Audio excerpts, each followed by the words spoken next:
She intended to disappear forever. Everything was lost. Her fiancé had betrayed her, her apartment was repossessed. Her last remaining relative had passed away 3 weeks earlier. On a stormy night in the heart of Chicago, Lena Hart typed a farewell text message and sent it to the wrong number. The recipient was none other than Damian Moretti, the city's most notorious crime boss, and instead of ignoring it, he simply replied with 4 words, "Don't go anywhere." 10 minutes later, someone knocked on her door. Like and comment with the city you're watching to let me know how far this story has progressed. And don't go anywhere, because what happens next will change everything. The rain had been falling for 6 hours straight, and Lena Hart hadn't moved from the floor. She sat with her back against the radiator, knees pulled to her chest, the suitcase beside her half-zipped and sagging open like a wound that wouldn't close. The apartment smelled like damp carpet and something else she couldn't name. Abandonment, maybe. Or just the accumulated weight of a life that had been coming apart at the seams for longer than she wanted to admit. Outside, Chicago was doing what Chicago did in November. Turning ugly, turning cold, turning its back on anyone foolish enough to need it. The radiator ticked once, then went silent. Lena stared at her phone. The screen was cracked along the bottom left corner from the night Marcus threw it across the kitchen. Not at her, he'd said. Never at her, he'd said. And the crack had spread in the 3 weeks since then until it looked like a river delta, splitting and splitting into smaller fractures she could trace with her thumb. She'd meant to replace it. She'd meant to do a lot of things. The text she'd drafted sat waiting. She'd been staring at it for 40 minutes. Goodbye. I'm sorry I wasn't enough. Thank you for loving me when nobody else did. It was addressed to Marcus. Or it was supposed to be. Her hands had been shaking badly enough that she wasn't certain she'd selected the right contact, but it didn't matter anymore. Nothing about the logistics mattered. What mattered was that she had reached the particular edge that people don't talk about out loud. Not the dramatic kind they make movies about, but the quiet kind. The kind that arrives like a Tuesday, like a canceled check, like waking up one more morning and realizing you are completely and utterly alone in a way that has calcified past feeling and turned into something structural, load-bearing, the thing keeping you upright by virtue of being the only thing left. She hit send. The apartment was so quiet she could hear the rain hit the fire escape 3 floors down. Then her phone rang. She nearly dropped it. The number was unknown. Not Marcus's, not anyone she recognized. For a disoriented half-second, she thought it was her landlord again, calling to remind her that 48 hours meant 48 hours, that there would be no extensions, that he was sorry for her situation, but business was business, and she needed to be gone by Thursday morning. She almost let it go to voicemail. Then she answered because some mechanical part of her brain that hadn't gotten the memo about giving up was still functioning. Hello? Her voice came out wrong, scraped hollow. A pause. Then a man's voice, low and unhurried, with the particular texture of someone who chose his words the way other people chose weapons. Who is this? Lena blinked. What? You sent me a message. Not a question. Who are you? The wrongness of it hit her all at once. She pulled the phone away and looked at the screen. The number she'd texted wasn't Marcus's. She'd scrolled too far, or not far enough, or her hands had been shaking worse than she thought, and now some stranger on the other end of the line had received the most private sentence she'd ever written. The humiliation of it cracked something open that the grief had sealed shut. She felt her face do something complicated. I'm sorry, she said. Wrong number. I'm sorry to bother you. She was about to hang up when he spoke again. Stay where you are. Lena went still. It wasn't a suggestion. It wasn't concern, exactly. It didn't have the soft edges of concern. It was something harder than that, something that landed in the air between them with the weight of a statement of fact. Stay where you are. As if he already knew something about her situation that she hadn't told him. Excuse me? But the line was already dead. She sat there with the phone in her hand, rain battering the window, and tried to make sense of what had just happened. She couldn't. After a minute, she set the phone down on the floor beside her and pressed her forehead to her knees and breathed through the feeling of total unreality that had settled over the last hour, the last week, the last month, the whole long unraveling of a life that had once seemed If not happy exactly, then at least stable, at least hers. Her mother had died in September. A stroke. Fast, the doctor said, which was supposed to be a mercy, and maybe it was, but it didn't feel like one.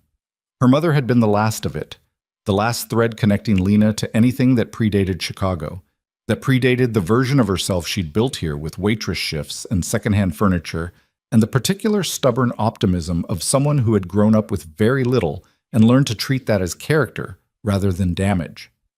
Marcus had proposed 8 months ago. She'd said yes because she loved him, or because she thought she did, or because at 27 she was tired of being the person who held herself slightly apart from everything good, waiting for it to be taken away. She'd let herself want the thing. She'd said yes and meant it. 3 weeks ago, he'd sat across from her at the kitchen table they'd picked out together from an estate sale in Pilsen and told her with the specific calm of someone who had rehearsed it that there was someone else, that there had been someone else for 8 months, that he was sorry and that he needed her out of the apartment that was in his name, that she had filled with her things and her habits and her kitchen smells and her handwriting on the grocery lists stuck to the refrigerator with magnets she'd collected from places she'd visited alone. By the end of the month, she'd nodded. She'd said okay. She'd waited until he left the room to start shaking. That was 3 weeks ago. She had 48 hours left on the landlord's clock, $312 in checking, and a suitcase she'd been packing for 2 days without being able to finish, because finishing it meant accepting the shape of what came next, and the shape of what came next was nothing. A void. An absence where a life used to be. Her phone buzzed. She looked at it. "I'm outside. Open the door." Lena stared at the message. Unknown number. Same one. The rational thing was to call the police. The rational thing was to not open the door to a stranger who had somehow found her address from a misdirected text in less than 10 minutes, which was not something a normal person could do, which meant whoever was on the other side of that door was not operating within the category of normal. She stood up. She wasn't sure why. Later she would try to reconstruct the logic of it. The particular quality of his voice on the phone. The fact that she had very little left to lose. The way desperation has of stripping away the fear responses that keep ordinary people alive, because ordinary people have things worth protecting. She walked to the door and looked through the peephole. The man in the hallway was tall. She could tell even through the distortion of the lens. Dark coat, dark hair gone silver at the temples, jaw that looked like it had been broken at least once and reset slightly wrong. He wasn't looking at the door. He was looking at the end of the hallway, hands loose at his sides, with the specific alertness of someone accustomed to rooms that might become dangerous without warning. He was not what she'd expected. She didn't know what she'd expected. She opened the door. He looked at her. His eyes were a gray so dark they registered almost as black in the yellow hallway light, and the expression in them was not what she'd braced for. Not threat, not predation. Something more complicated. Something that looked improbably like recognition. "Lena Hart," he said. Not a question. "How do you know my name?" "I know a lot of things." He said it without arrogance. Matter of fact. "Can I come in?" She should have said no. Instead, she stepped back. He walked through her apartment with a careful economy of movement, taking in the suitcase and the bare walls where she'd already taken her pictures down, and the rain hammering the window and the phone still lying on the floor where she'd left it. He didn't comment on any of it. He turned to face her and crossed his arms, and there was something about the gesture that wasn't hostile, more like he was keeping himself contained. "My name is Damian Moretti," he said. Lena had lived in Chicago for 5 years. She knew the name. Everyone in Chicago knew the name. The blood left her face in a single cold wave. "I got your message," he said. "The one you meant for someone else." She couldn't speak. The math of the situation was assembling itself in her head with terrible clarity. Wrong number, powerful man, her address, her door, her apartment, and none of it added up to anything she wanted to stand inside. "I'm not here to hurt you," he said, and he said it the way someone says the meeting starts at 9. A statement of operational fact, unadorned. "I'm here because you sent me something and I didn't feel like ignoring it." "Why?" He looked at her for a long moment. Something moved across his face and was gone. "That's not a conversation for the hallway." "This isn't the hallway." "No." He glanced at the window. But we need to move. Move where? I don't know you. You have no right to. 3 men entered your building 12 minutes ago, he said, cutting through her cleanly. They came in through the service entrance on the ground floor. They're moving door to door, which means they'll reach this floor in approximately 4 minutes. I can explain everything, or you can argue with me for the next 3.5 minutes, and we can have a very different kind of conversation when they get here. He picked up her suitcase. Your choice. Lena's mouth opened and closed. Who are they? She managed. That's what I'm trying to figure out. He moved toward the door with her suitcase and stopped. You coming? She looked at the apartment. The bare walls. The radiator that had gone cold. The spot on the floor where she'd been sitting with her phone and her drafted goodbye, and the specific gravity of a life that had bottomed out. She picked up her coat. The stairwell was dark and smelled like mildew and old carpet cleaner, and Damien moved through it in a way that made her think of water moving around obstacles.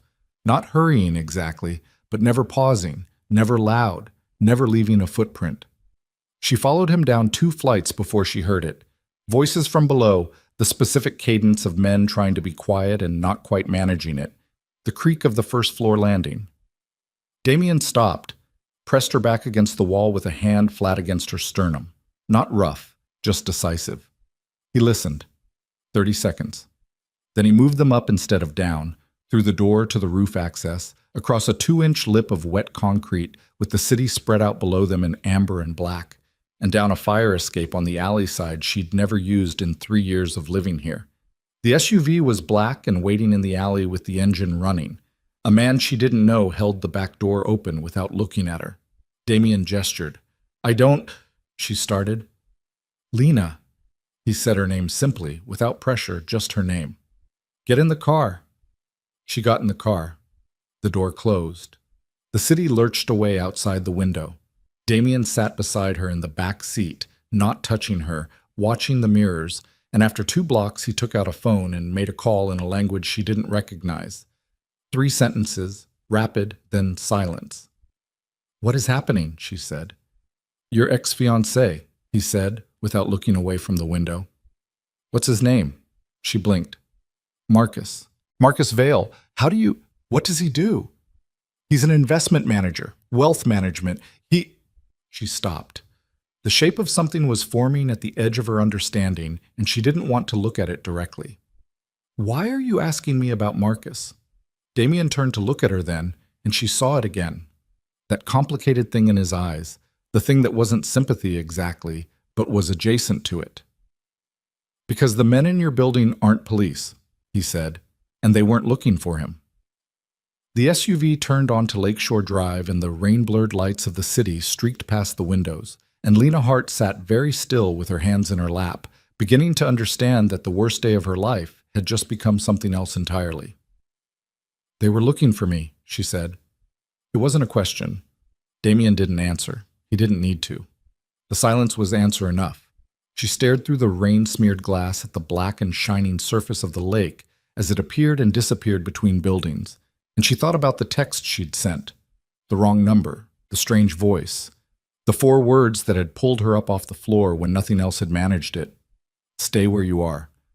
And she understood that wherever she was going now, it was somewhere she didn't have a map for. She also understood, with a clarity that was cold and sharp and oddly steadying, that she was afraid. Not of the men in the building, not of the black SUV or the silent driver or the crime boss sitting 18 inches to her left. Afraid of how much she wanted to know what came next, because 20 minutes ago she hadn't wanted anything at all. Damien's phone buzzed. He looked at it. The thing in his jaw tightened. Change of plans, he said to the driver. The SUV shifted lanes, and the city opened up ahead of them, wet and immense and indifferent, and Lena's grip on the edge of the seat was the only thing grounding her to anything real. Where are we going? She said. He put the phone away and looked at her. Somewhere safe. A pause. For now. 2 words doing the work of a warning. She didn't ask again. Het van Mott. If you or someone you know is having a difficult time, free support is available. Find resources. The compound sat 12 miles outside the city. behind a tree line that swallowed the road and a gate that didn't have a sign because it didn't need one. People who knew about this place already knew what it was. People who didn't know about it weren't supposed to be here. The SUV rolled through without slowing, the gate opening on some invisible signal and closing again behind them with a sound like a vault sealing shut. Lena watched the main house appear through the rain-slicked windshield. It was big in the way that money that didn't need to announce itself was big. No columns, no ostentatious facade, just clean lines and dark stone and the kind of windows that were probably bulletproof and looked it. Every light on the ground floor was on. The driver cut the engine. Nobody moved for a second. "Come on," Damien said, and he was already out of the car. She followed him inside. The interior was warm and smelled like wood smoke and coffee, which was not what she'd expected. She hadn't known what she expected. Something colder, maybe. Something that matched the version of Damien Moretti that lived in newspaper headlines and street corner whispers. Two men stood in the entry hall, both of them built like they'd been assembled rather than born. They looked at her with the specific blankness of men trained to register threats and file them accordingly.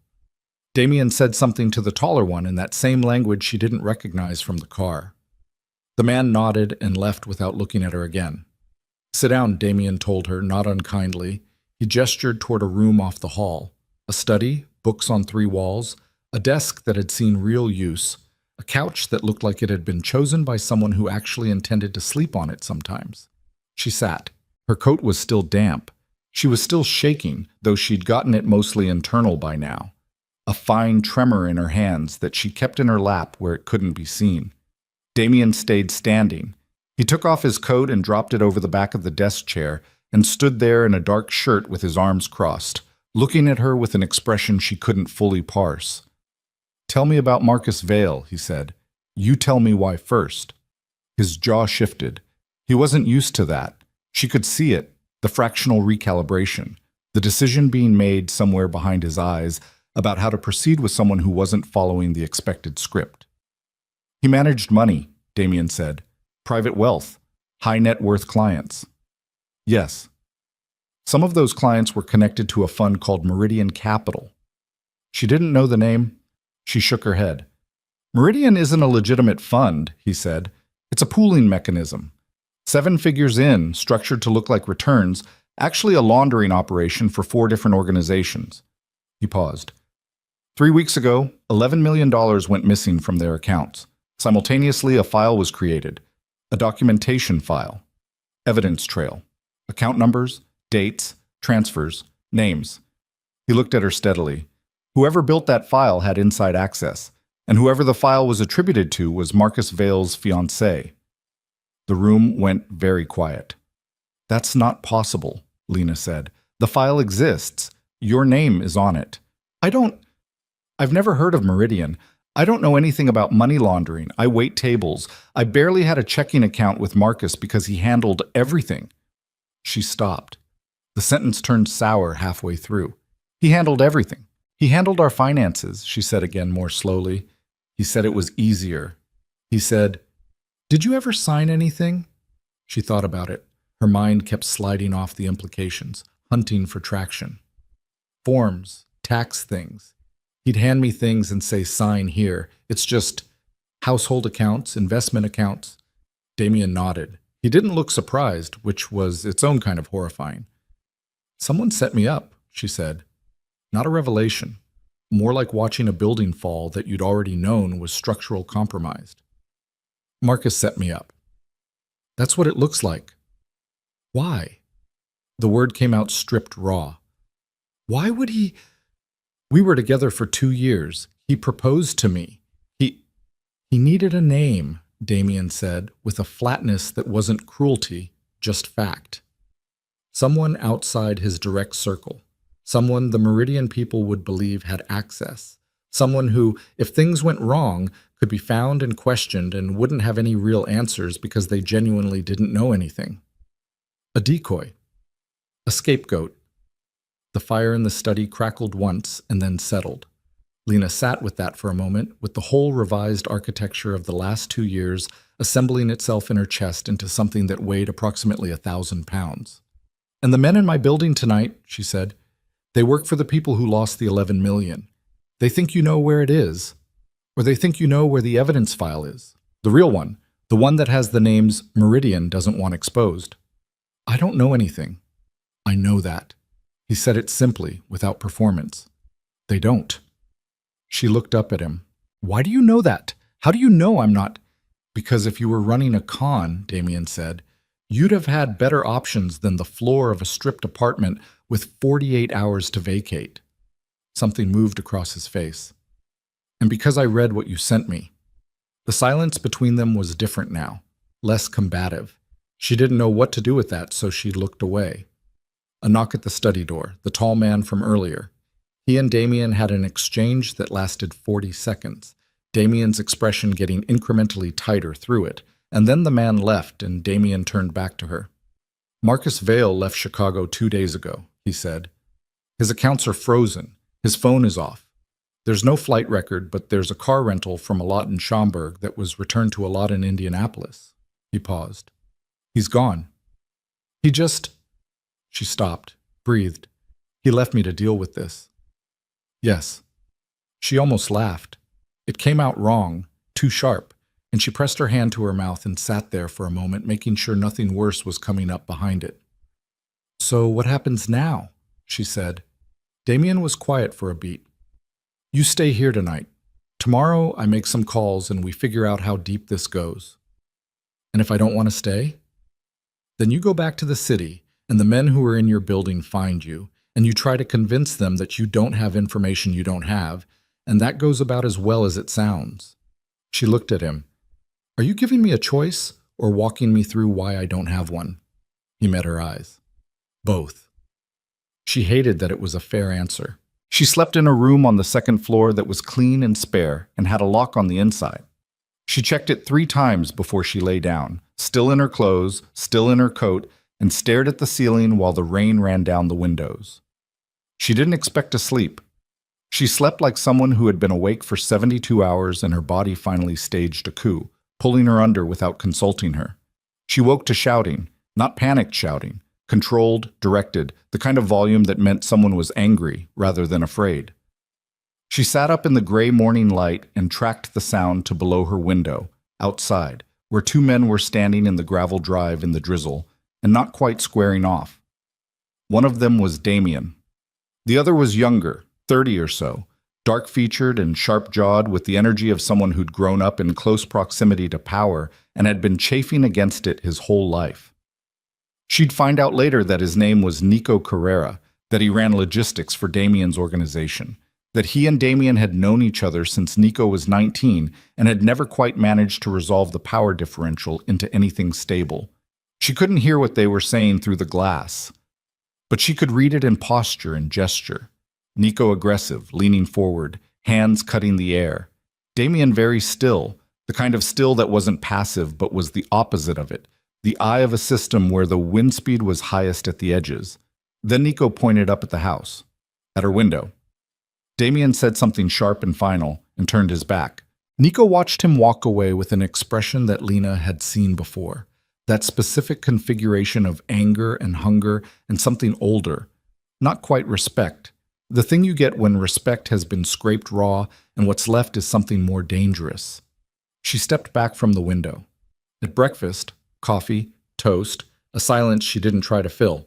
A woman named Reyes came and told her she could have clothes from a selection of things kept in the compound for various reasons, and didn't elaborate on those reasons. And Lena selected the most anonymous things she could find because wearing dead or absent women's clothing in a crime boss's house was already 1 degree of surreal, and she didn't want to add to it. Damien found her in the kitchen an hour later with a folder. "Sit down," he said, then, apparently hearing himself, amended it to, "Please." The folder contained printouts, financial documents, account statements, something that looked like a wire transfer record. Her name was on 3 pages in various configurations, sometimes as a signature, once as a listed account holder, once as a beneficiary of something she had never consented to being a beneficiary of. "Marcus opened an account in your name 14 months ago," Damien said, sitting across from her, elbows on the table. "He funded it with diverted capital from 3 Meridian sub-accounts. He made withdrawals that looked like they were made to a storage facility and to 3 cash transfer services. He tapped a page. The trail is designed to look like you were moving money out of the fund in preparation for the two of you to run. But we weren't I know, but the paper exists and the people reading it don't know you. She stared at the pages.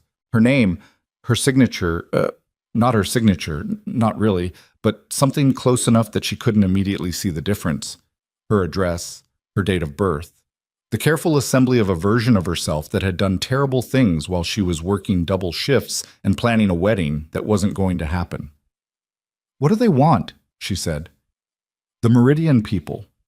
If they think I have information or money, what's the ask? What do they think I can give them? There are 2 factions, Damien said.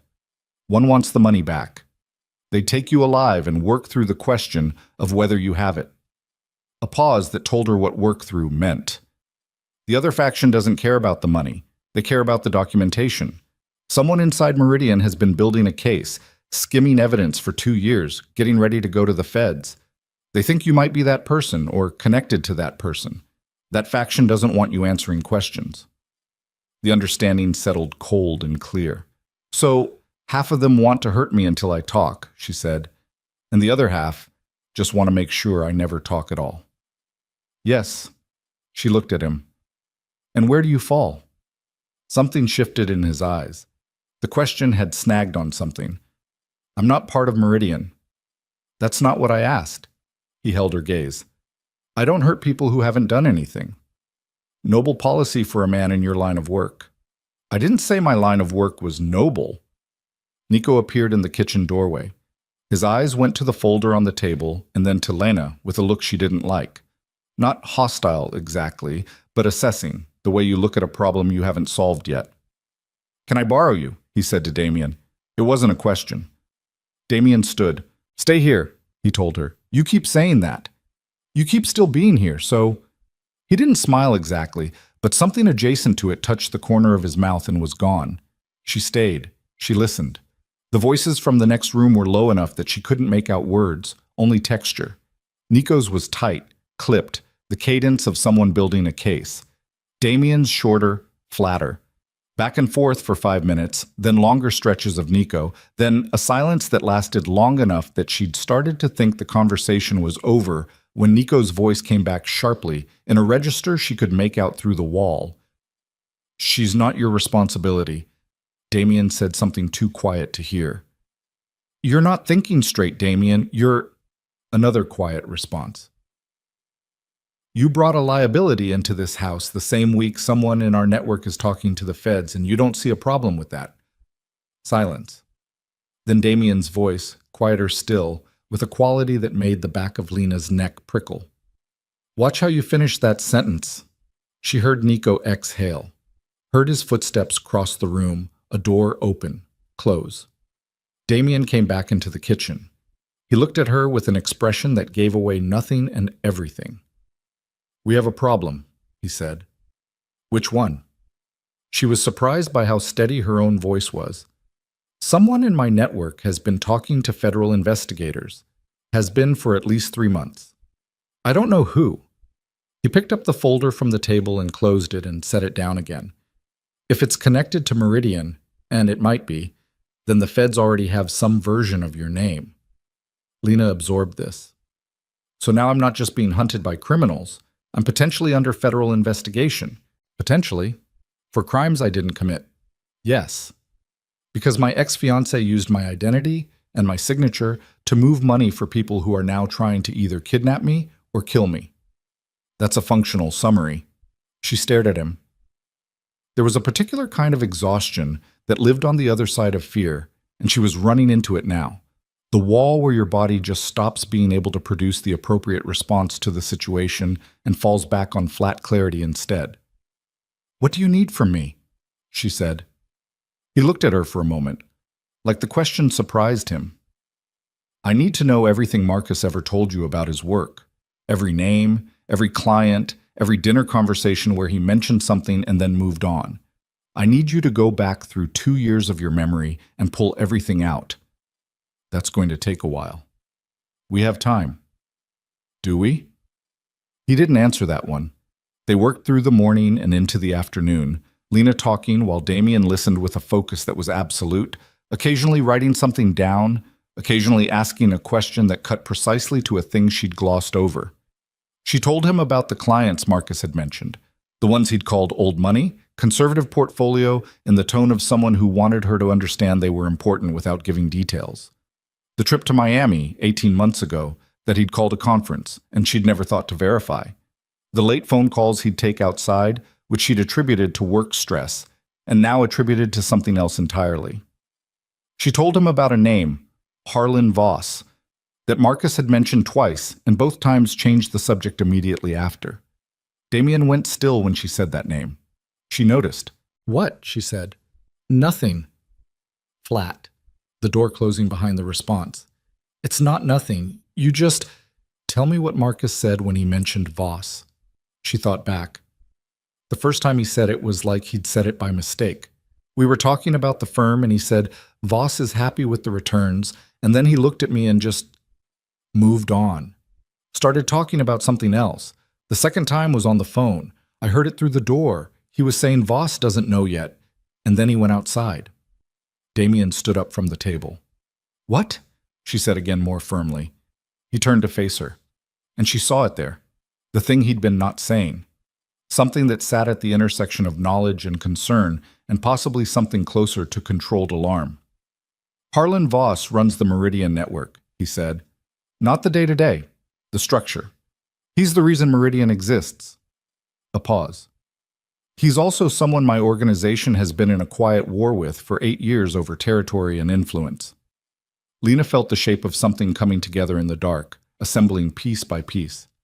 "If Marcus was working directly with Voss," she started, "then this was never about stolen money," Damien said. "Or not only that." He turned to the window, looking out at the gray tree line. "The file with your name. The money trail. The men in your building." He said it slowly, like he was hearing it for the first time even as he spoke it. "It's possible the whole thing is a setup. Not just of you." She waited. "Of me," he said. The word landed in the kitchen with all its weight. "Someone wanted to put you in a position where you'd pick up a misdirected message from a woman in trouble," she said, and the sentence felt absurd even as she constructed it, but Damien's expression told her it didn't land that way for him. That's not possible. The text was a mistake. My hands were shaking. I scrolled to the wrong... I know." He turned back from the window. His face had changed, tightened to something more angular, more alert. "But who knew Marcus? Who knew you? Who knew I changed my number 3 days ago and that the previous holder of this number was..." He stopped. "Was who?" she said. The door to the kitchen opened. Reyes, the woman from earlier, in the doorway with an expression that had abandoned professional neutrality. "We have a vehicle at the north perimeter," she said. 2 men. They're not ours." Damien moved. The speed of it was startling. He was across the kitchen and into the hall in the time it took Lena to stand up, issuing instructions to Reyes in a low, rapid sequence, and then he turned back to look at her from the doorway with an expression she couldn't name. "Come with me," he said. "I thought you said this place was safe." "It was." Something moved across his jaw. "Someone told them where we are." The word landed between them like something dropped from a height. Someone. Not the Meridian people. Not some external force they could map and contain. Someone inside, someone who knew they were here, who knew when they'd arrived, who had picked up a phone sometime between last night and this morning and made a call that had just put 2 unknown men at the north perimeter of a house that wasn't supposed to exist on any map worth reading. Lena looked at Damien. He looked back at her, and in the specific quality of his silence, she understood something that she hadn't been prepared for.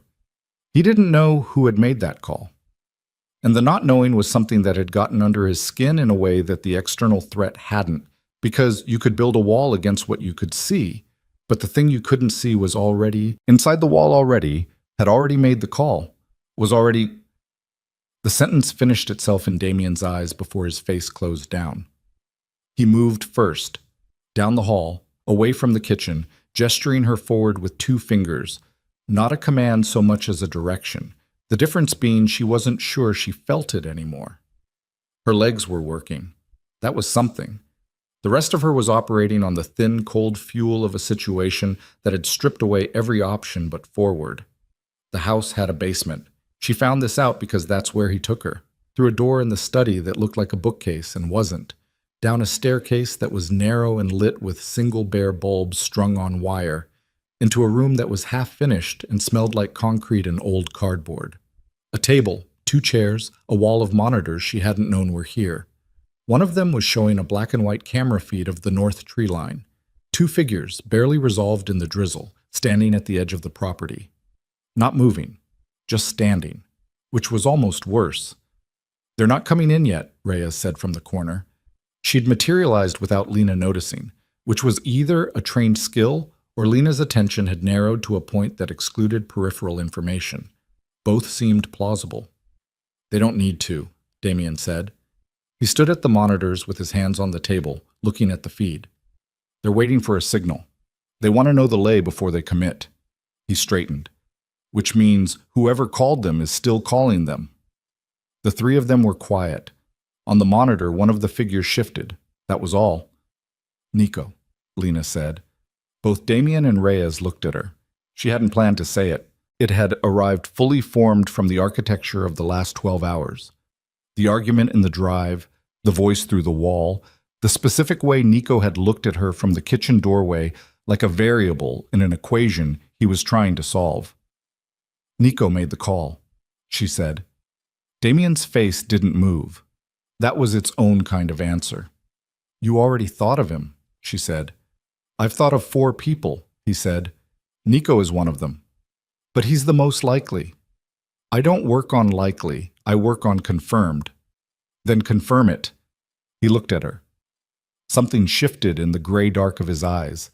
Recalculation, or maybe the recognition that she had stopped being a civilian in his house and had started being something else, something with skin in the game and a vote in the room.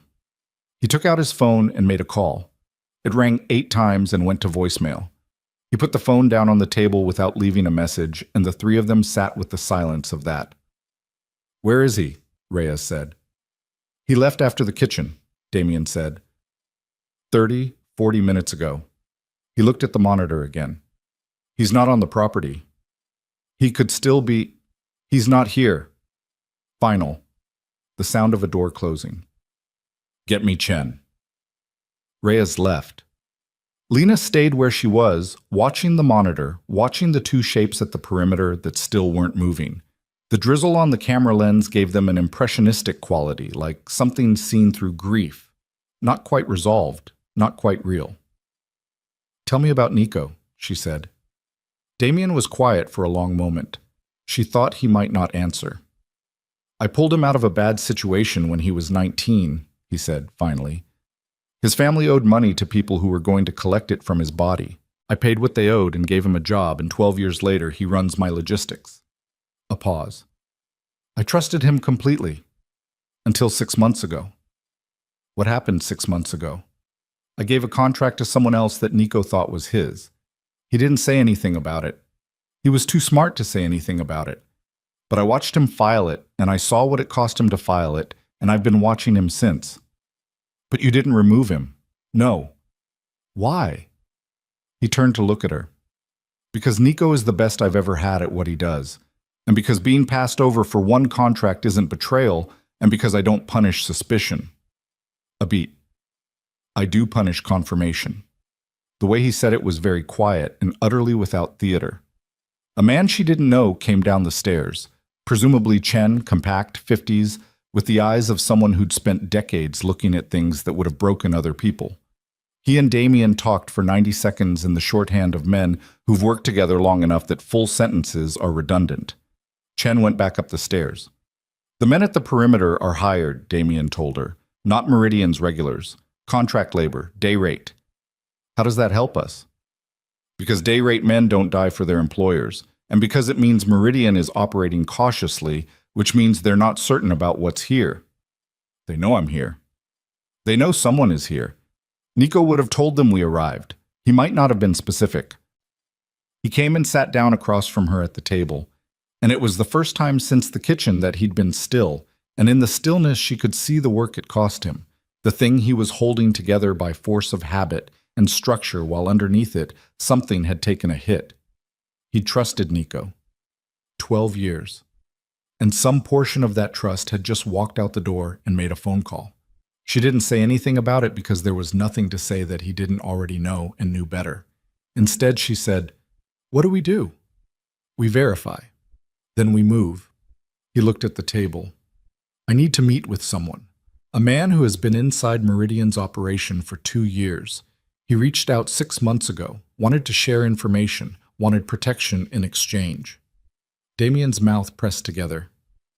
"I've been managing that relationship through Nico." Lena let that land. "So you don't know if the meeting is still secure," she said. "I don't know if it ever was." She looked at him. At the controlled, precise way he was holding the possibility that 12 years of trust had been a slow-motion deception, that the person who managed his most sensitive external relationship had been using that position to feed information in both directions, that the inside threat she'd seen him register on the drive wasn't a new suspicion, but an old one that had just achieved resolution. "What's the contact's name?" she said. "The one inside Meridian." "Felix Rohn." He said it like a word he'd been carrying a long time. "Bookkeeper, mid-level, has access to account structures, to personnel files, to the documentation system." A pause. "He's the one who's been building the evidence file. The real one, not the fake one with your name on it. The actual file, 2 years of methodical collection." Damien looked at her. He reached out because he was afraid, because he knew what Harlan Voss did to people who knew too much. And Nico was managing the communication. Nico was the only one who had direct contact with Felix. She felt the shape of it fully now, the whole architecture of it, and it was impressive in the way that only terrible things are impressive.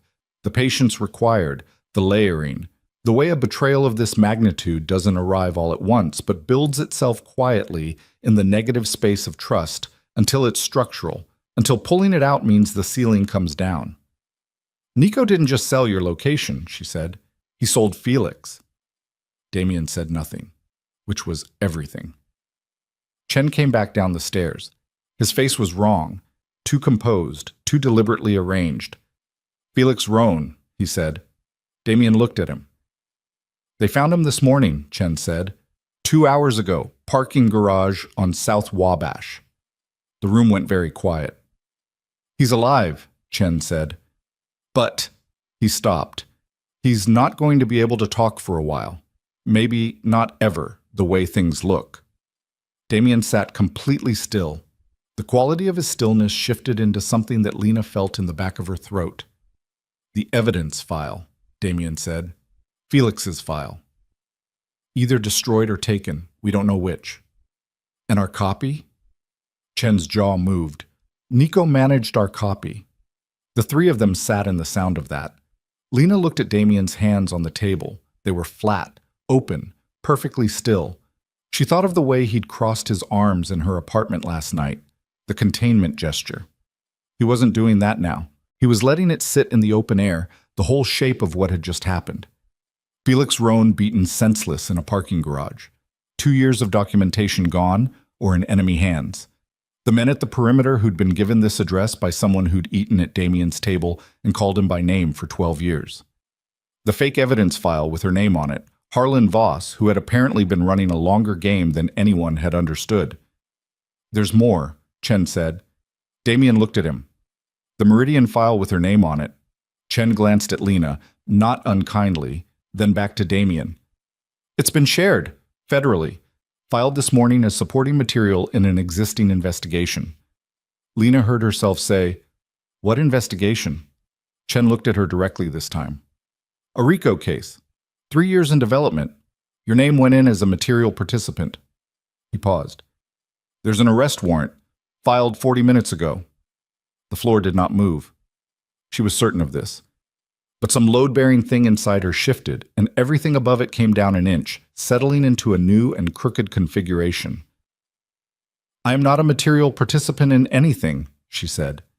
The words came out flat because flat was what she had left. "I waited tables. I signed forms I was told were household accounts. I know," Chen said, with a gentleness that made it worse. The paperwork doesn't know that. She looked at Damien. He was looking at the monitor.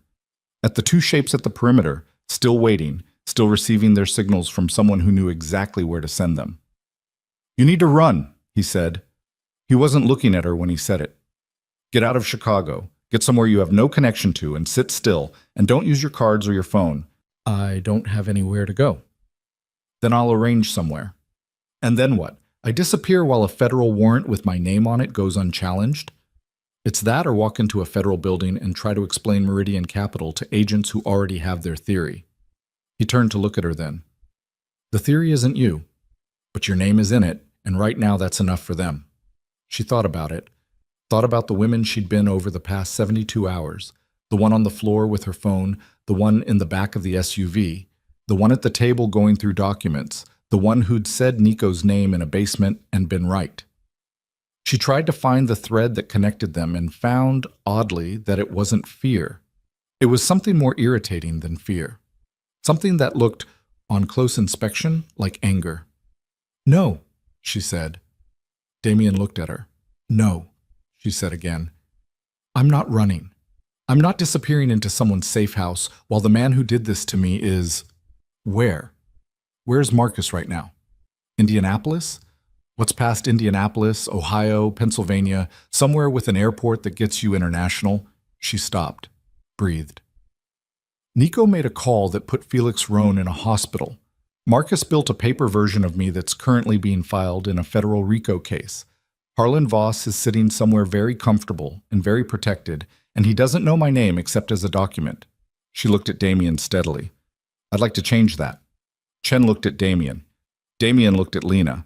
She would admit later, no specific plan when she said this. She had an emotion, which is not the same thing, and an anger that had been looking for somewhere to land since the night Marcus sat across the kitchen table and told her in his careful, rehearsed way that everything was ending. That anger had been houseless and structureless and aimed at the wrong things. At herself mostly, at the narrative of her own insufficiency that she'd been building since her mother died and her fiancé left and her landlord called and the floor came up to meet her. Now it had a shape. The shape had a name. Several names. "I know what I'm asking," she said to Damien before he could say something reasonable. "I know what this means. I'm not being reckless. I understand the situation." She gestured at the monitor. "Those men out there aren't going away. The warrant isn't going away. Nico is out there somewhere talking to people. Marcus is wherever Marcus is. Felix Rohn is in a hospital." She paused. "The only piece of this that isn't already in motion is me." Damien held her gaze for a long moment. "What are you proposing?" he said. Not skeptical, not dismissive, actual question. "You still have contacts inside Meridian, below Nico, people who report to him who don't know what he's done." "Possibly." Felix wasn't the only one who knew where the documentation was stored. He might have had a backup. Someone he trusted, a secondary, the kind of thing you build when you're scared and you're planning for contingencies. "If he did, we don't know who."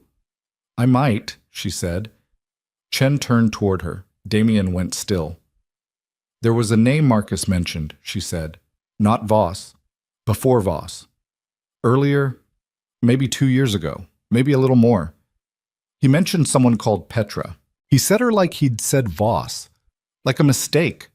Like the name had slipped before the edit caught it." She watched Damien's face. "He said Petra has it all documented, and then he stopped and looked at me and changed the subject. I thought it was a client.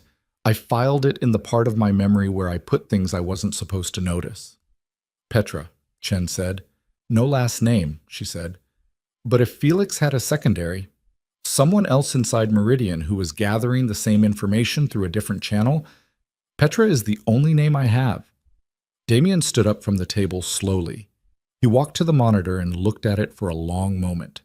The two men at the tree line. The rain. The compound that wasn't safe anymore because the person who made it safe had used that safety as a currency and traded it for something Lena didn't yet understand. "If we go looking for Petra," he said without turning around, "we surface. Both of us. We can't do it quietly. Voss will know we're looking. Meridian will know. Whoever Nico is still talking to will know." "I know." The warrant means you can't move through the city without risk. I know that too. He turned around. Something in his face had changed. Not softened exactly, but reorganized. The strategic layer coming forward, the part of him that was very good at assessing impossible situations and finding the seam. There's a meeting, he said, tomorrow night. It was arranged before all of this, a gathering of the principals in 4 connected investment networks. Legitimate cover, private venue. Harlan Voss will be there. He looked at her steadily. It was supposed to be a negotiation. Now I think it's something else. What do you think it is? I think, Damien said slowly, that it was designed as the moment where all of this comes together. The warrant, the evidence file, the location of certain people who are inconvenient. He paused. I think someone is planning to close every open thread at that meeting, legally or otherwise. Lena understood. You and me, she said. We're the open threads. Among others. She looked at the monitor, at the waiting men, at the rain coming down on a property that had been betrayed from the inside by someone who'd spent 12 years in close enough proximity to know exactly where to put the knife. Then we need to be at that meeting, she said. Yes, Damien said, and we need to find Petra before we get there. Yes. And we need to do all of that with a federal warrant in my name and a traitor who knows our next move before we make a move without him knowing. Then we go anyway, Lena said, and the sentence finished itself in the air between them with the particular weight of a decision that couldn't be walked back. Damien looked at her for 3 full seconds. Then he said, Reyes, get the car. They found Petra in 4 hours. It wasn't elegant. It was Chen making calls to people who owed him, cross-referencing 2 partial descriptions from 2 different sources against a list of Meridian's mid-level administrative staff, running that against a name that appeared in the margin of one of the financial printouts from the folder. A single initial, P, next to a notation about document storage that Lena hadn't known to flag until she was going back through the pages in the back of the car with a flashlight, while Chicago slid past the windows in the early dark. Petra Vanek, 43. Certified forensic accountant. Had worked inside Meridian's financial architecture for 6 years as an external contractor with deep enough access to see the bones of the operation. Had been Felix Rowan's handler, not his subordinate. The architecture of their relationship had been inverted from what anyone on the outside would have assumed. She was also, as of 3 weeks ago, living under a name that wasn't hers in a rented room above a laundromat in Bridgeport, which was either tradecraft or terror, and was probably both. She didn't open the door when they knocked. Petra? Damien kept his voice low and even. My name is Damien Moretti. Felix Rowan told me your name. I need 5 minutes. Silence. Long enough that Lena had started to think she'd bolted through a back window. Then, Felix doesn't talk to anyone about me. Felix is in a hospital on South Wabash, Damien said. He can't talk to anyone about anything right now, which is why I'm here instead of him. The silence was different after that. The silence of someone performing rapid calculations. The door opened 2 inches on a chain. One eye, brown, exhausted, evaluated them with the specific wariness of someone who had been waiting for this knock for weeks and had not let themselves believe it would arrive as anything other than the worst version. You have ID, she said, not the kind that would reassure you. Then why would I open this door? Because I'm not the one who put Felix in the hospital, he said, and because whoever did is going to work backward from Felix to you inside of 48 hours, and you need to be somewhere else before that happens. The chain came off. The room was small and obsessively organized in the way of someone who had stripped their life to only what they could carry. A laptop, a hard drive, a prepaid phone, a bag already packed, sitting beside the door like she'd been ready to leave on no notice for weeks. She probably had been. She looked at Lena. Who's this? Lena Hart, Lena said. Something moved across Petra's face. I know that name. From the Meridian file. Yes. Petra looked at her steadily. You're the decoy. I'm aware. Marcus Vale's work. He's thorough, I'll give him that. She said it with a flat contempt that suggested a long professional assessment of Marcus's capabilities and a low personal regard for his choices. Where is he? Lena said. Gone. Petra moved to the table and opened the laptop. He was the mechanism, not the architect. Voss used him because he had the access and the profile, and young, firm, legitimate front, the kind of operation that looks boring enough to be trusted. Marcus understood what he was doing. He's not a victim in this. She looked at Lena. He agreed to the arrangement. The part where you became the named participant, that was negotiated. He got a number with several zeros and a route out. Lena had already understood this, or some version of it. Hearing it stated as operational fact by a woman with a forensic accountant's precision still cost something. She breathed through it and stayed where she was. The documentation, Damien said. Felix's file. Is there a copy? There are 3 copies, Petra said. Felix's was the most complete. It's gone. Nico Carrera's people took it from the storage location 2 nights ago, which is when I understood the situation had changed. She closed the laptop and picked up the hard drive. This is the second copy. Partial. 80% of what Felix had. Account structures, wire records, the internal authorization chain that leads from the sub-accounts back to Voss directly. She set the hard drive on the table between them. The third copy is already with a federal prosecutor. Has been for 6 weeks. Damien went still. Lena looked at him, then back at Petra. A prosecutor, Damien said. Assistant U.S. Attorney, RICO Division. Petra's voice was steady, practiced. The voice of someone who had thought through every version of this conversation and had decided on a posture and was holding it. I didn't have a choice about timing. Felix wanted to wait. He thought we needed more. He was afraid. But when I saw the file with Lena Hart's name get filed, I understood that Voss was moving the timeline forward. She looked at Damien. The arrest warrant for her was designed to flush you out. Voss knew you'd get involved. You two have history, and he knew about the wrong number. The room did a thing that rooms don't actually do. It was a perceptual effect, the space contracting slightly, the air becoming denser. He knew about the text, Lena said. He engineered the conditions for it, Petra said. Your number, Mr. Moretti, was previously assigned to a man named Garrett Cole. Garrett Cole worked for Voss. 3 weeks ago, Cole's number was deactivated simultaneously with you acquiring a new device. The gap in number assignment was manufactured. Someone at the carrier was paid. She looked at them both. You were always going to get that text. The only variable was whether you'd act on it. The silence in the room lasted about 4 seconds. Then Lena laughed. A short, harsh, involuntary thing that had nothing to do with humor. He built a trap, she said, using me as bait for you. He built a trap using both of you, Petra said. You're the legal exposure. Mr. Moretti is the organizational exposure, getting you into the same location. This location, his compound, any location, creates a factual basis for a connection between you. That connection, layered onto the Meridian file with your name, becomes an argument that you were working together. She paused.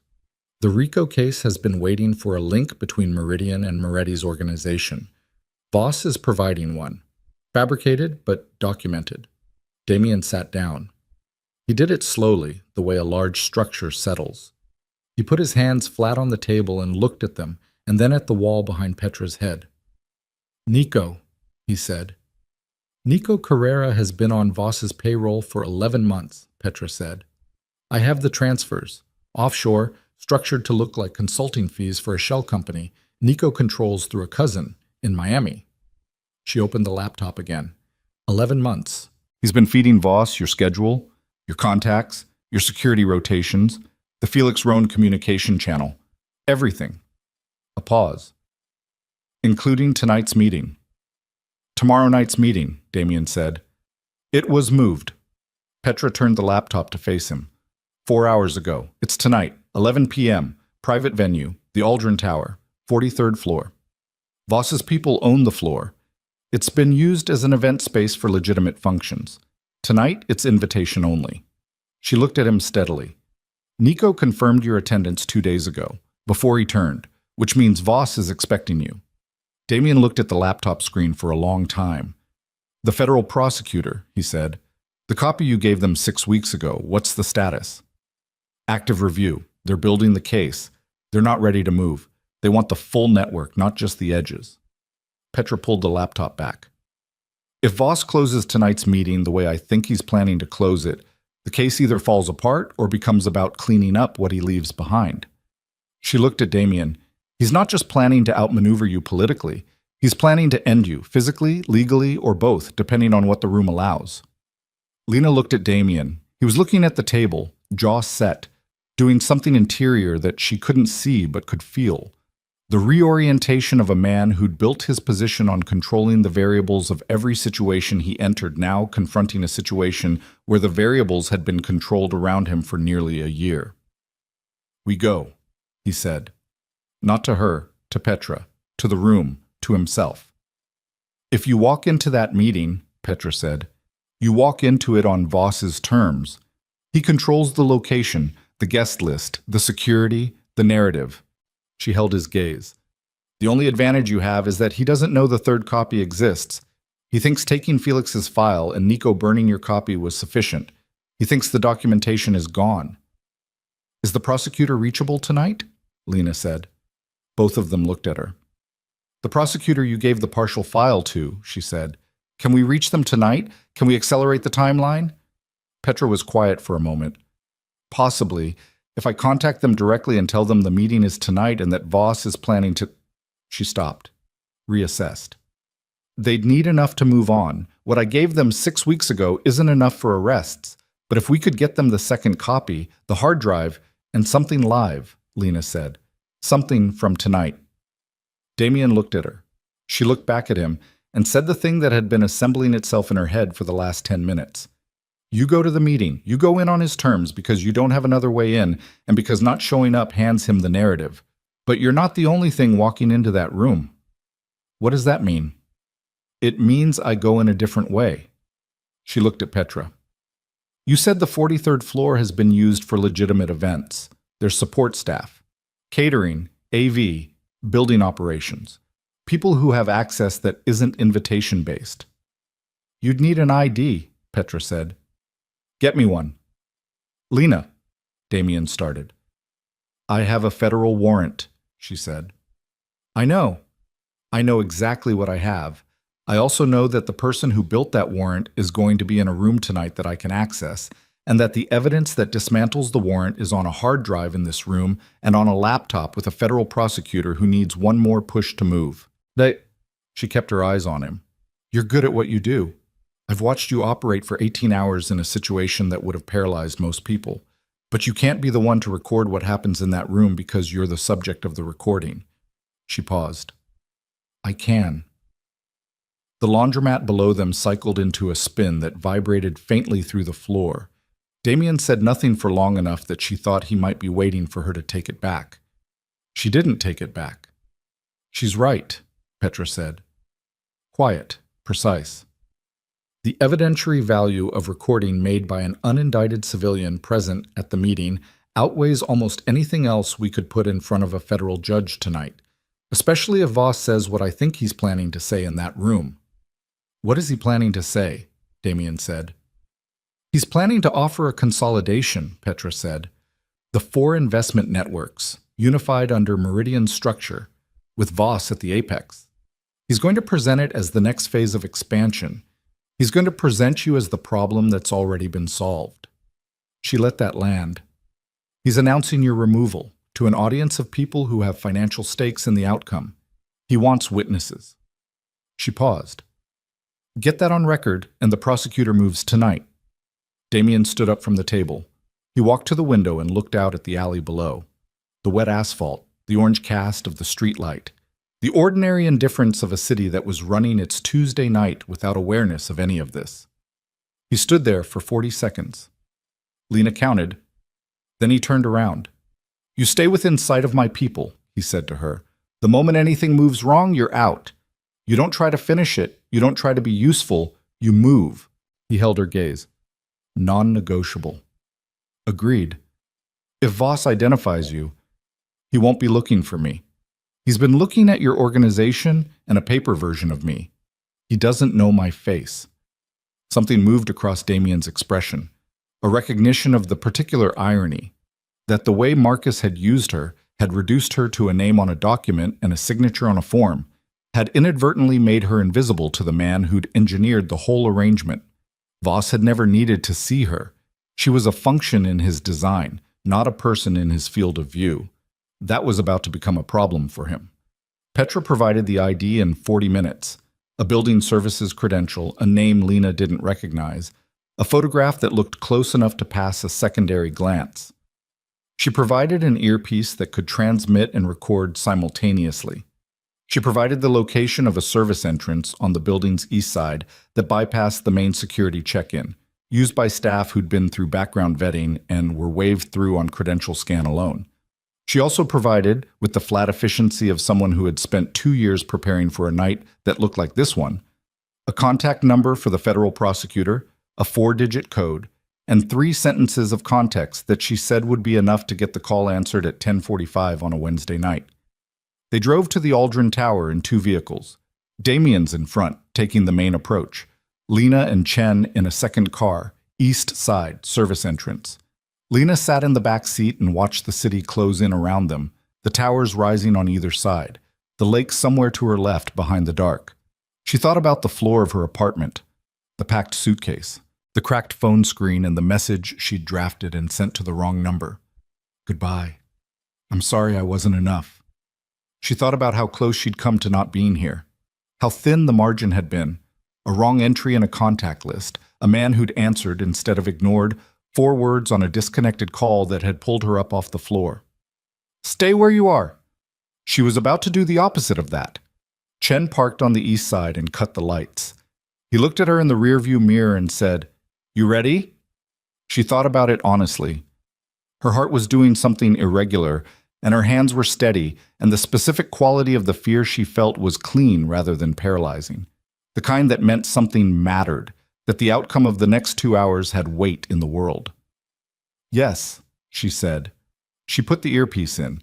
She clipped the credential to her jacket. She got out of the car into the cold Chicago air and walked toward the service entrance of the Aldrin Tower with the hard drive from Petra's room in her jacket pocket and a recording application running on a burner phone and the name of a federal prosecutor in her memory like a key she was waiting to use. The door opened on her credential scan. She went in. 40 floors up, in a room full of people who had bet on her not existing as anything other than a name on a document, Harlan Voss was about to begin his presentation. In the stairwell, climbing, her breath came in controlled pulls. Her footsteps were quiet on the metal stairs. The earpiece gave her the ambient sound of Damien's voice at the main entrance, passing the security check with the particular ease of a man who had walked into hostile rooms for 20 years and had learned to carry the energy of someone who belonged in every one of them. She counted floors. 38. 39. On the landing of the 40th floor, she stopped. Below her earpiece, a door opening. Voices. Then Damien's voice, close, level, saying something to someone she couldn't identify, a response she couldn't make out. Then a voice she didn't recognize but recognized the register of. The voice of a man in a room he owns, greeting a guest he intends to bury. Damien, I'm glad you could make it. Harlan Voss. She started climbing again. 41, 42.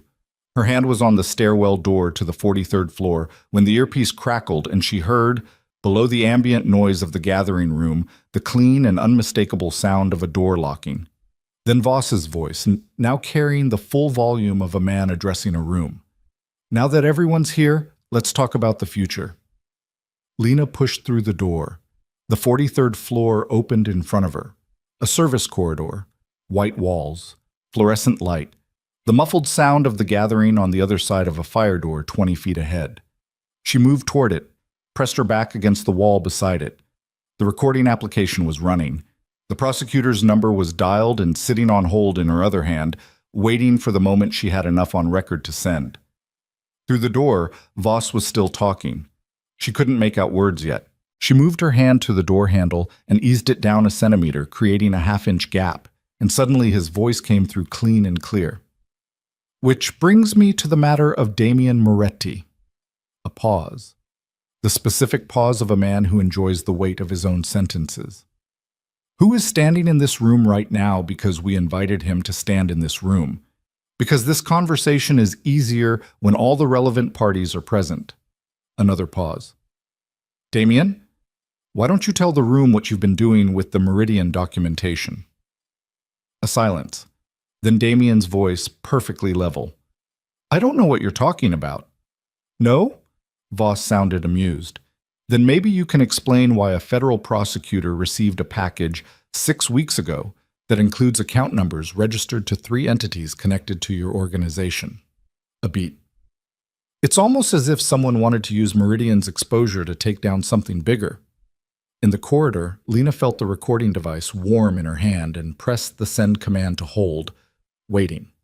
Because what Voss had just said was either the truth or a lie designed to isolate Damien in the room, and either way she needed the next 30 seconds on record. The fire door had drifted another half-inch open. Through the gap she could see the edge of the room, tables, suited figures, the ambient light of Chicago through floor-to-ceiling glass, and at the far end Harlan Voss, silver-haired and unhurried, standing at the front of a room of people who were all watching Damien with the careful attention of people who understood they were about to see something irreversible. And beside Voss, standing with his hands loose at his sides and an expression that had resolved into something she hadn't seen on him before. Not anger, not calculation, something more terminal than either. Nico. Damien saw him at the same moment she did. She knew because she saw his shoulders change, barely perceptibly, the fractional shift of a man absorbing a physical blow he had prepared for. But that still costs something when it arrives. Nico looked back at him with the expression of someone who had made a decision that was past the point of revision and had made peace with it in the particular way that is indistinguishable from ruin. Voss looked between them with the pleasure of a man who had constructed this moment scene by scene and was now watching it perform exactly as designed. The thing about loyalty, Voss said conversationally, to the room and to no one, and to Damien specifically, is that it has a price. Everything does. He spread his hands. Tonight is about determining who's been paying the right price. He looked at Damien. And who's been spending money they don't have? The room was completely silent. Lena's thumb hovered over the call button. Through the gap in the fire door, she watched Damien stand in the center of a room full of men who had just been told he was already finished. And she watched him look at Nico, and she watched Nico look back. And she pressed. The phone rang once, twice. Then a voice, alert despite the hour, professional in the way of someone who had been waiting for exactly this kind of call. This is Marsh. Petrovanek's contact, Lena said, barely above a whisper. 4729. I'm inside the Aldrin Tower, 43rd floor. Harlan Voss is in the room. He's speaking right now. I have the second copy of the documentation and I'm recording. She paused. You need to move tonight. A beat. The sound of someone sitting up or standing or crossing a room. How many people in the room? 15, maybe 20. Voss is at the front. Damien Moretti is present. He walked in clean, no weapons. I watched the security check. There are armed men at the main entrance. She kept her voice even. Voss just implied he has documentation connecting Moretti to the Meridian accounts. It's fabricated. I can prove it. But you need to move before this meeting ends because I don't know what he's planning after. Another beat. Stay on, Marsh said. Don't hang up. She heard him talking to someone else, fast and low, the specific urgency of a machine that had been coiled for weeks and was now releasing. She pressed her back against the corridor wall and held the phone to her ear, and through the half-inch gap in the fire door listened to Harlan Voss continue to build the architecture of a night he thought he controlled. He was wrong about that. He was about to find out. The room on the other side of the fire door smelled like money. Not figuratively, but the actual olfactory signature of concentrated wealth. The particular blend of dry-cleaned fabric and expensive cologne and climate control that gets installed in places where people make decisions that move large numbers across columns. Lena couldn't see most of it from the gap she'd created in the door. Only a wedge, the front right quadrant, Voss at his position, Nico to his left, and the edge of the assembled group. Suits and careful postures and the faces of people who had learned to arrange their expressions into something neutral when they were actually calculating. Damien was somewhere in the center of the room. She couldn't see him from this angle.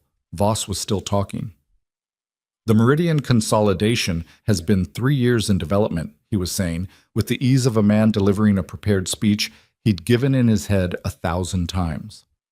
What we're describing tonight is the next structural phase. A unified operating framework, single oversight, shared risk distribution. The inefficiencies of 7 separate organizations operating in parallel are costing everyone in this room money they could be retaining. He moved. She could see it in the shift of his shadow on the far wall. The only obstacle to that consolidation has been the question of certain competing interests. A pause. That question has been resolved. Resolved how? Damien's voice. Flat, direct, from somewhere she couldn't see. Voss let the question breathe for a moment. The Moretti organization has been the primary friction point in the consolidation model. Not because of capability. The capability is excellent. Because of independence. He said the word with a precision that made it sound like a diagnosis. Damien has never been comfortable sharing architecture, which is understandable. It's also no longer viable. Another pause. The federal documentation I mentioned, the package connecting Moretti accounts to Meridian exposure, was filed this morning as supplemental material in an existing RICO case. As of tonight, the Moretti organization is under active federal scrutiny. He spread his hands. Which means the question of competing interests resolves itself. That documentation is fabricated, Damien said. The room was very quiet. Fabricated, Voss repeated, as though tasting the word. That's a strong claim. It's an accurate one. Then perhaps you'd like to explain who filed it. You did, Damien said. Or someone working for you did. Through a contact at the carrier who reassigned a phone number to manufacture a connection between my organization and a woman named Lena Hart, who has nothing to do with Meridian, whose identity was used by a man named Marcus Vale with full knowledge and compensation from your network to create a paper trail that points in the wrong direction. A beat. I can keep going. The silence in the room changed texture. In the corridor, Lena heard Marcia's voice in her ear. We're moving. Keep recording. Do not engage, do not identify yourself, stay where you are. She did not respond because she couldn't speak without being heard through the door. She pressed the side of the phone once, signal received, and kept her eyes on the gap. Voss had stopped smiling. She could see it in his posture, the fractional realignment of a man whose performance has been interrupted by an unexpected variable and is deciding in real time how to absorb it. Those are interesting claims, Voss said finally. They're documented claims, Damien said. The documentation is not in this room. It's already with the people you were trying to get it to. Except the version they have doesn't have my name in it. It has yours. Someone in the room shifted. A chair moved. The ambient sound of 20 people recalibrating their understanding of what kind of meeting this was. Nico moved. She saw it through the gap, a step forward, hand going to his jacket, the specific movement of a man who had made a calculation about what the next 30 seconds required. She felt her throat tighten. Don't, Damien said. Not loud. Not a command. Just a word placed in the air with absolute precision. Nico stopped. The two of them looked at each other across whatever distance separated them in the room, and Lena couldn't see Damien's face, but she could see Nico's, and what was on it was the expression she'd identified in the compound driveway, the one she'd called anger and hunger and something older, and now she had a better word for it. Grief. Nico's face, in the 3 seconds before he controlled it again, was the face of someone who had already lost something he couldn't get back, and had known it for months, and had kept moving anyway. The way people do when they've made a choice that closes a door, and the only option remaining is to walk deeper into the room they're already in. It's over, Nico, Damien said. You don't know. I know everything. Still quiet, the quietness that was the opposite of passive. I've known for 6 months. I just didn't want to be right. Nico said nothing. His hand dropped from his jacket. Voss moved then. She caught it in the gap's periphery. A shift toward the back of the room, toward what she assumed was a secondary exit. The instinct of a man who had built a career on identifying the moment to leave and was identifying it now. He wasn't panicking. He was calculating, pivoting, his body language already composing the next version of the narrative in which this meeting had been someone else's idea, and his presence here was coincidental, and anything said in this room had been hypothetical. She made a decision. She pushed through the fire door. The room turned toward her. 15 faces. The quick collective focus of a group that had been absorbed in something, and had just registered an intrusion. Voss turned. His eyes found her, and she watched him sort through his mental index for her face and come up empty, which was what she'd expected and which gave her the 4 seconds she needed. "My name is Lena Hart," she said. Her voice came out steadier than she felt. "I have a recording of this meeting. I have a copy of the Meridian documentation, the real one, not the version with my name in it. And I have a federal prosecutor named Marsh on this phone who has been listening for the last 9 minutes. She held up the phone. "He's about 6 minutes out." The room was absolutely still. She looked at Voss. He looked back at her. His expression was doing something complicated. The rapid processing of a man finding the edges of a situation he thought he'd sealed. She watched him evaluate her. The staff credential on her jacket, the phone, the earpiece, the fact that she was standing in a room she wasn't supposed to be able to access. She watched him add it up. She watched him understand that she had never been the paper version of herself that Marcus had built. That the woman on the Meridian documents and the woman standing in front of him now were related only by name, and the name was the only thing he'd ever thought to account for. "Interesting," Voss said. He said it the way someone says it when they mean the opposite. "It gets more interesting," she said. "Petra Vanek is in federal custody as of 40 minutes ago. She went voluntarily. The documentation she provided 6 weeks ago, plus what I'm carrying, gives them the full account structure, the authorization chain, and 11 months of payments to Nico Carrera." She kept her eyes on him. "Marcus Vale was detained at O'Hare this evening, attempting to board a flight to Lisbon. His route out was on a Meridian-connected travel account." She paused. "You built a very thorough trap. You just forgot that the people you put inside it could see the walls." The door at the far end of the room opened. Not the service entrance she'd come through, the main entrance. And through it came people who were not part of Harlan Voss's guest list. 4 of them, moving with the specific deliberate calm of federal agents who had done this enough times to have burned away the drama of it, leaving only the efficient and the procedural. Marsh was not among them. He'd sent people who knew what they were doing. The room reacted the way rooms do in those moments. A collective intake, bodies shifting, a few people stepping back with the instinct of the uninvolved who suddenly understood the definition of proximity.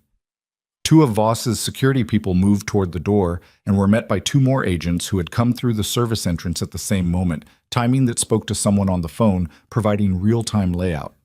Lena stepped back to the wall. She watched. Voss was detained without drama. He didn't resist. That wasn't his style, she understood now. Resistance was for people who'd run out of moves, and he hadn't yet accepted that he'd run out of moves. So he went with the agents with the composed expression of a man who fully expected to be sitting across from his attorney within the hour and to have reconstructed most of this by morning. He was wrong about that, but he didn't know it yet. Nico didn't resist either.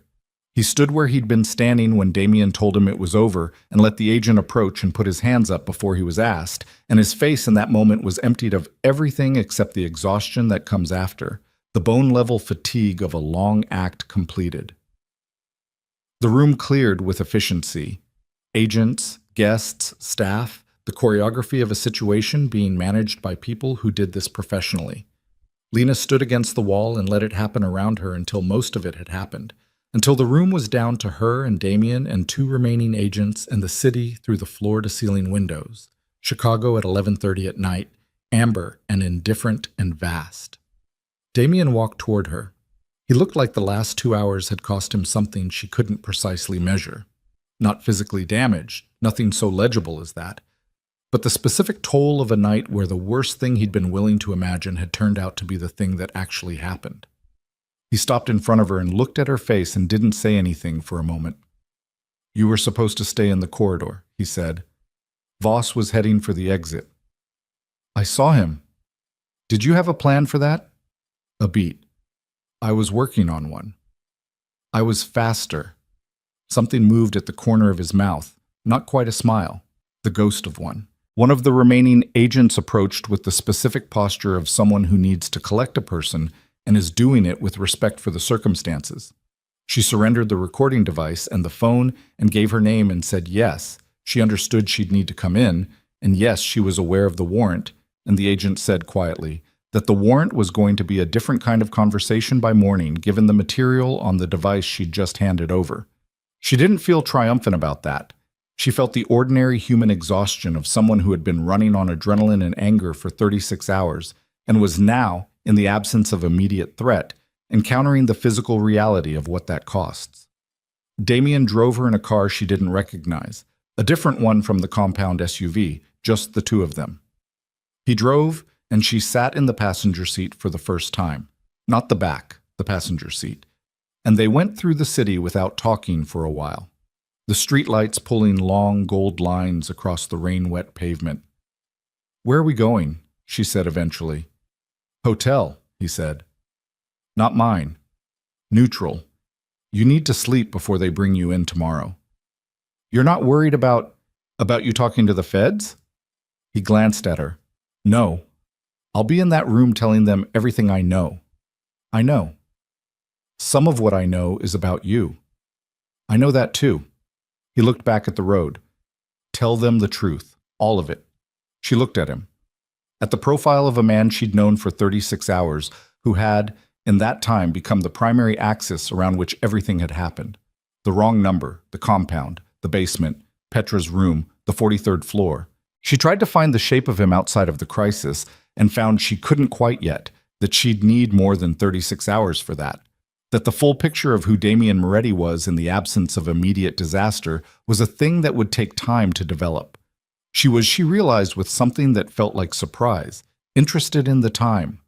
The hotel was quiet and clean, and she slept for 9 hours without dreaming, which was its own kind of mercy.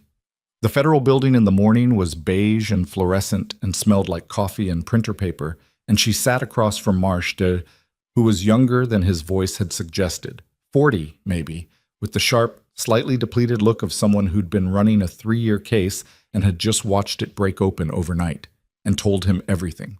Marcus, the forms she'd signed, the names she'd heard, Voss, Nico's payments, Petra's documentation, the meeting, the recording.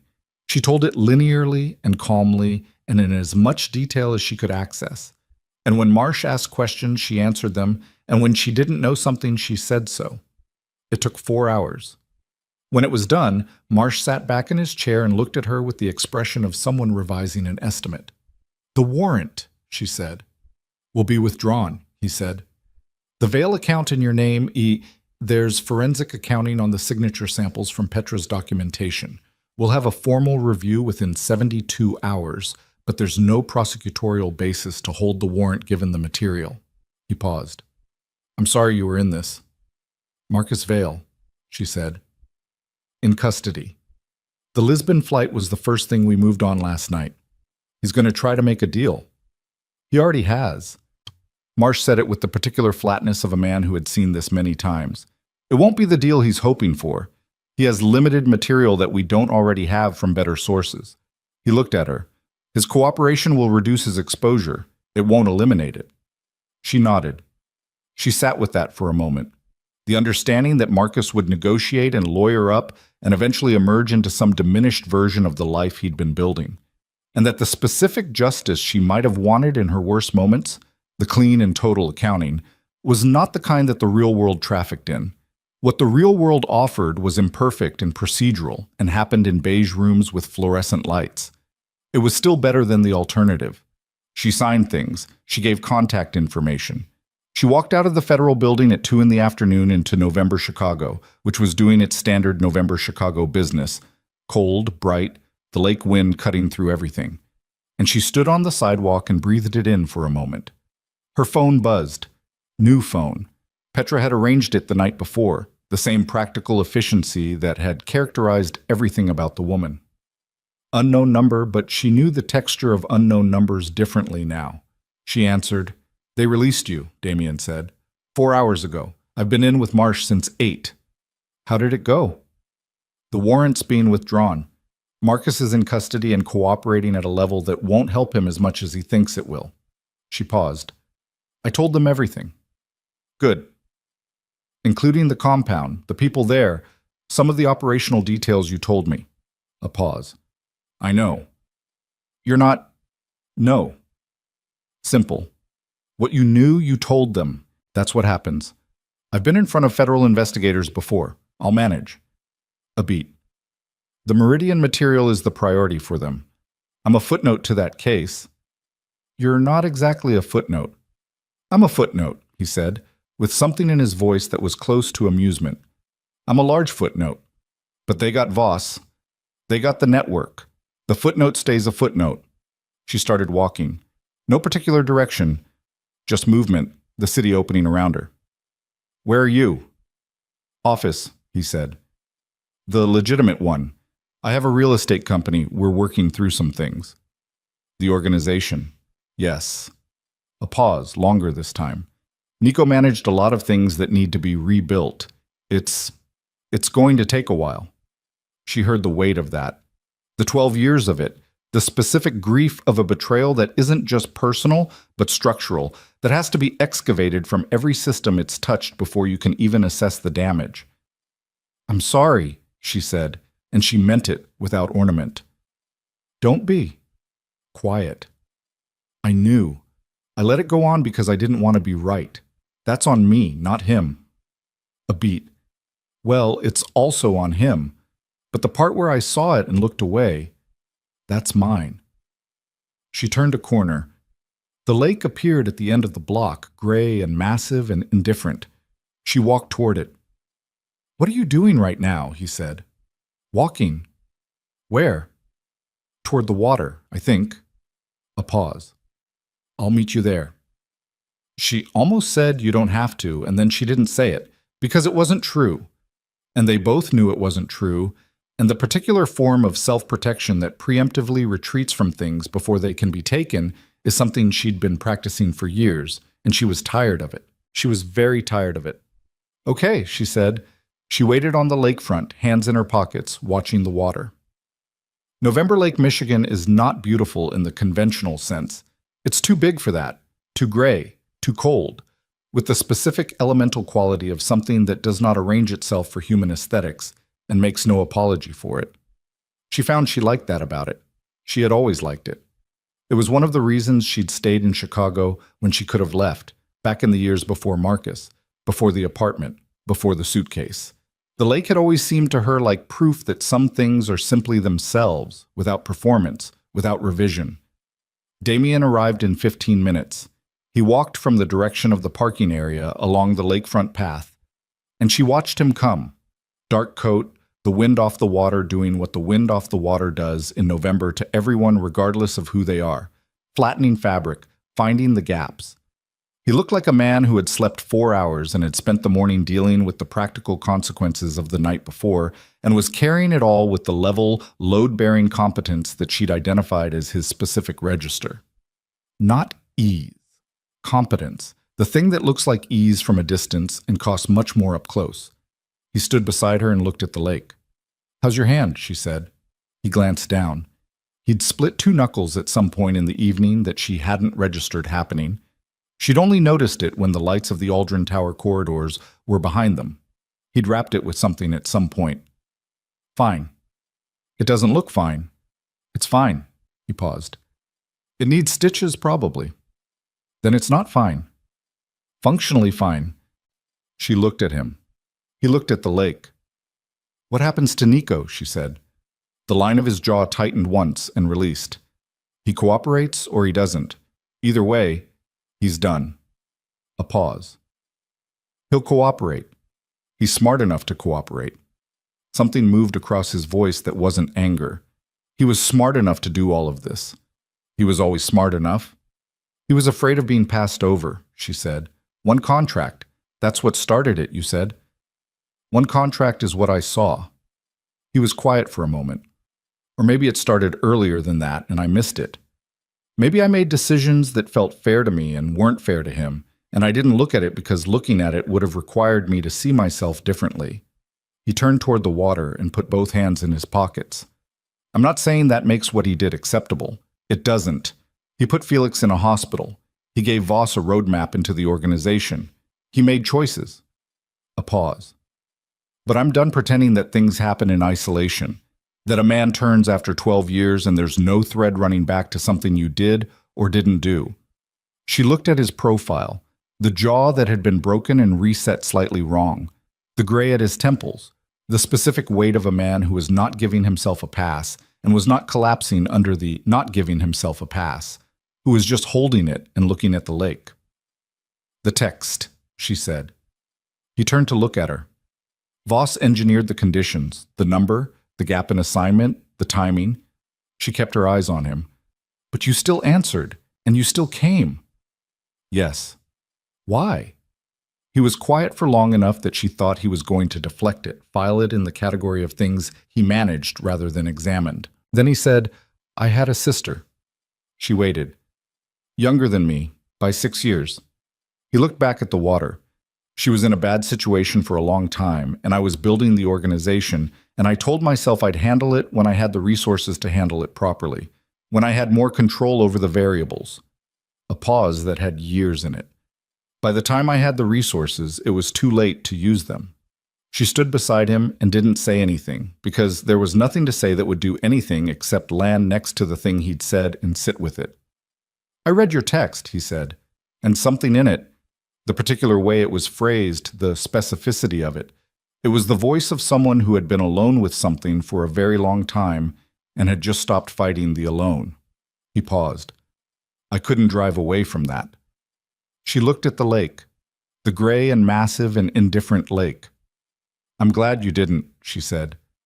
The wind came off the water and they stood in it, and the city made its city sounds around them. Traffic, a distant horn, the ordinary machinery of 11 million people living there Tuesday into Wednesday without knowledge of or interest in what had happened the night before on the 43rd floor of the Aldrin Tower.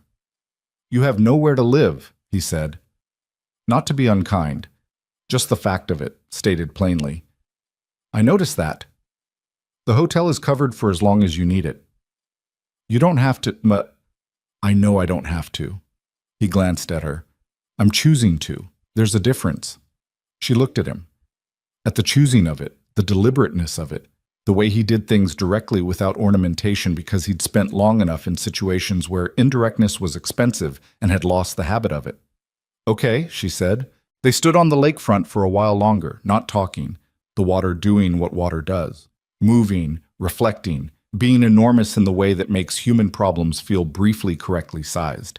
Neither smaller nor larger than they actually are, but just their actual size, which is both worse and better than the distortions that fear and grief apply. At some point, she became aware that the shaking, the fine interior tremor that had been in her hands since the floor of the apartment, through the compound and the basement and the stairwell and the 43rd floor and the federal building, had stopped. She noticed its absence the way you notice silence when a sound you've adapted to finally cuts out. Startled slightly and then gradually inhabiting the quiet. The weeks that followed had the quality of aftermath, which is its own specific texture. The bureaucratic and the personal, running on parallel tracks that occasionally intersect and occasionally ignore each other entirely. The warrant was formally withdrawn on the 3rd day. The forensic review of the signatures confirmed what Petra's documentation had established. The accounts were Marcus's work, the consents were forged, the paper version of Lena Hart was a construction with no relationship to the actual person. The federal prosecutor's case against Voss and the Meridian Network moved forward with efficiency. Petra's documentation combined with the recording from the 43rd floor and the cooperation of several Meridian participants who understood the math of their situation. Voss's attorneys were very good. They were not good enough. Marcus Vail pled out in January, which was fast by the standards of the system but felt, from Lena's vantage, like a very long time. His cooperation deal reduced a sentence that would otherwise have been catastrophic to one that was merely significant. She was not asked to be present for any of it. She had given her testimony in the federal building on that first morning, and the machinery of consequence had taken it from there.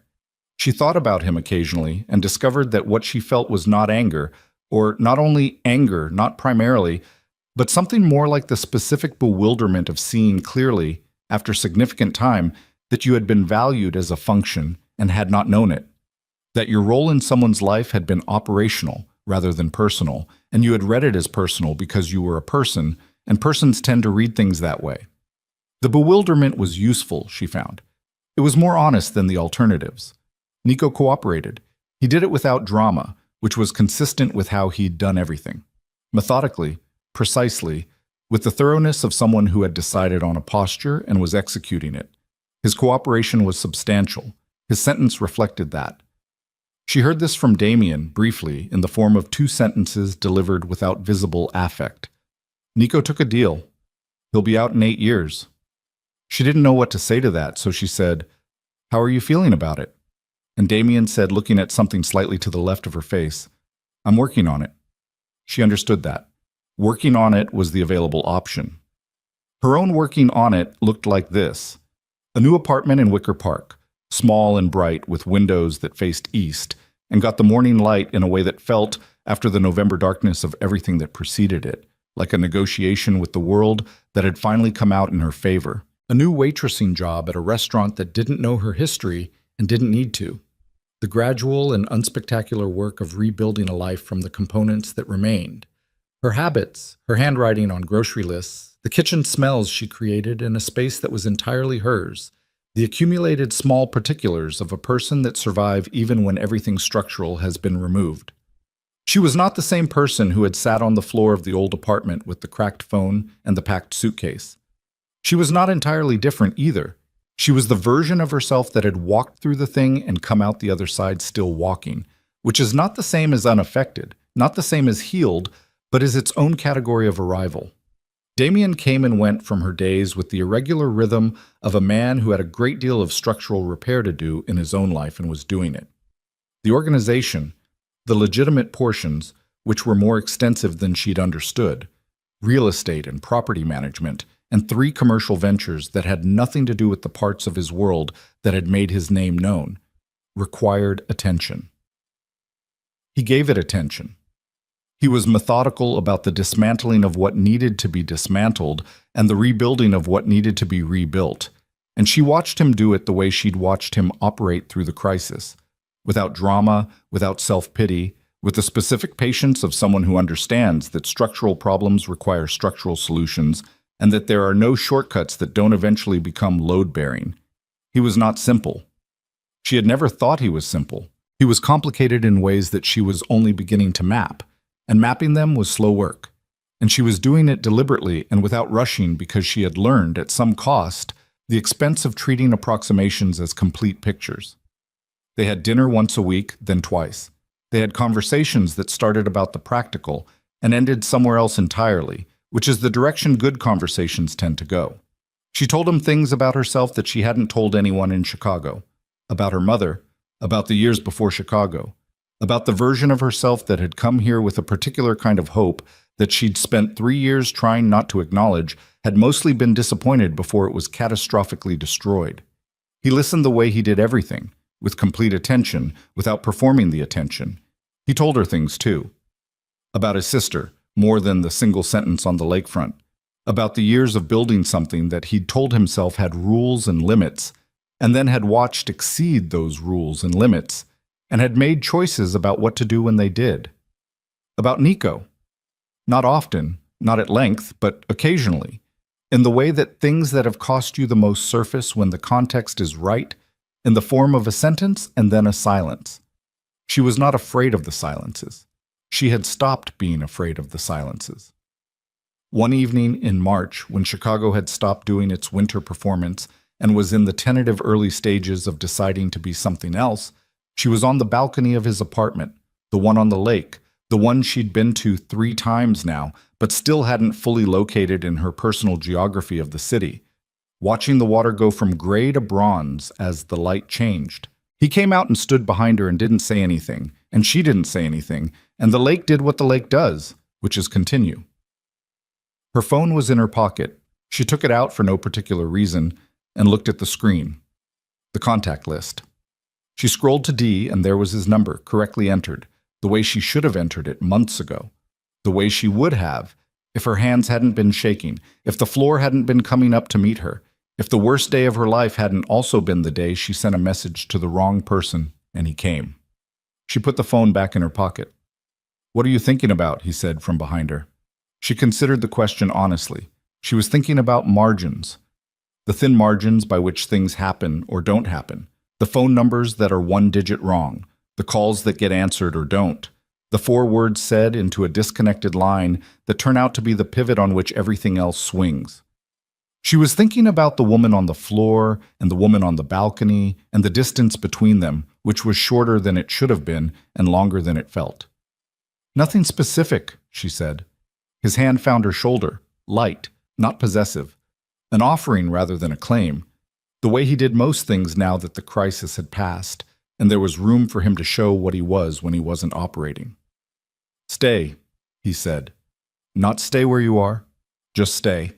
The same word stripped of urgency, stripped of everything except what it actually meant. She looked at the lake. The bronze light was going. The water was returning to its nighttime registration, black and silver, moving the way it always moved, without apology, without performance. She thought about her apartment in Wicker Park, and the east-facing windows, and the morning light, and the grocery list on the refrigerator in her own handwriting. She thought about all of it, and held it, and it was real, and it was hers, fully hers, in a way that nothing had been fully hers in a long time. "Okay," she said. The word was the same as it had been in the November corridor outside Petra's room. The same sound, but it was carrying something different now. Not the pragmatics of impossible situations, but the quieter, harder thing. The choice made without urgency, without the gun of circumstance at its back, just because it was the thing she wanted, which was its own kind of arriving. The lake moved. Chicago made its sounds. Damien's hand stayed where it was, and she stayed where she was. And the night came in from the east the way nights do, without hurry, without drama, taking its time about it. The way things do when they don't need to announce themselves, when they're simply, finally, the next thing happening in a life that had decided, against significant evidence, to continue. It had started with a wrong number. It had been 36 hours, and then months, and then the slow reconstruction of 2 people who had been separately damaged and had found, in the unlikely circumstance of manufactured disaster, that they were capable of building something neither of them had planned for, and neither of them would have chosen through any rational process, and both of them, standing on the balcony with the lake going dark below them, were choosing now. Not because they didn't have other options, not because the situation required it, because some things are worth choosing even when you're afraid. Especially then. The water moved, the city held. The light went and came back in a different form, the way it always does, the way it always will. They stayed.